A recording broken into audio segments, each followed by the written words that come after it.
Good evening. I'm Austin Pelley, and welcome to the 2024 State of the Union presented by FedNet. We just heard from President Biden, and now it's time to hear from some of our congressmen. Joining me now is Congressman Buddy Carter. How are you doing tonight? Good, sir. Great. So initially, how do you think the speech went tonight? Well, I thought it was awful. I don't know what to be upset about the most, whether it was his comments about the border, whether it was his comments about inflation, or his awful comments about his prescription drug program as part of the IRA, which I think is the worst legislation I've ever seen in my lifetime. Look, I'm a pharmacist. I've dedicated my life to helping people to get better. I've seen nothing short of miracles as a result of research and development, and this president is destroying research and development with his prescription drug program, which is awful. Trying to negotiate prices. He is not negotiating. He is extorting from these pharmaceutical manufacturers. That's not where the problem is. The problem is with the middlemen. It's with the insurance companies, the PBMs. That's where the prices are.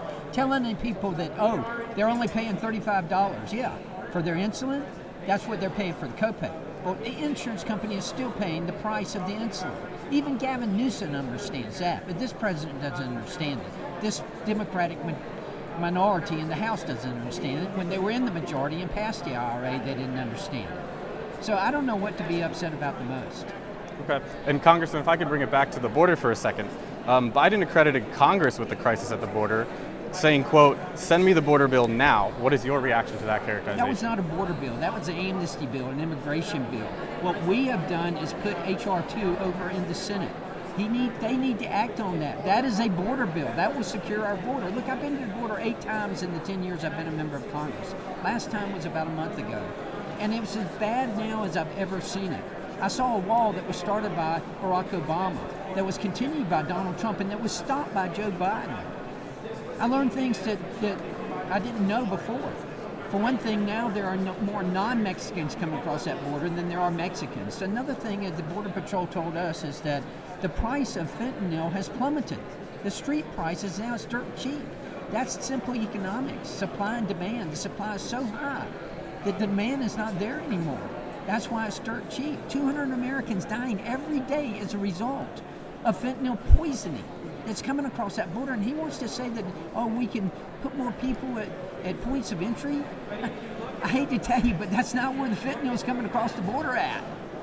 I just don't know. It's so upsetting to see someone who is so out of touch with reality. And President Biden also mentioned that he is working for the middle class, which built this country. What actionable steps do you think the president can make towards working for the middle class? You know, if he wants to work for this country, he inherited inflation at 1.4%. It went up to 7%. Now he's trying to take credit for bringing it down to 3.7%. It's still double what it was when he took office. He has created a problem at the border. He's created a problem in the economy. He needs to correct those problems, and he can do that. Now, he can do it at the border easily by executive action. He can end the catch and release program. He can put into place the Remain in Mexico policy. He can continue with building the wall. He could do all those things by executive order, but he's not doing it. And with the economy, he could unleash the energy in this country. Instead, what is he doing? He's pausing natural gas exports. That's the worst thing that can be done, not only for our economy, but also for climate change globally. More carbon emissions because they're going to be using dirtier natural gas than what we have here in America. I've given up with this guy. He just doesn't get it. And Congressman, if you could leave the American people and your constituents with one final takeaway from tonight, what would that be? That it's a swing and a miss. And he just does not understand what's going on at the border. He doesn't understand what's going on with the economy. And he certainly doesn't understand prescription drug pricing. Thank you very much, Congressman. Have a great night. Thank you. Austin Pelley.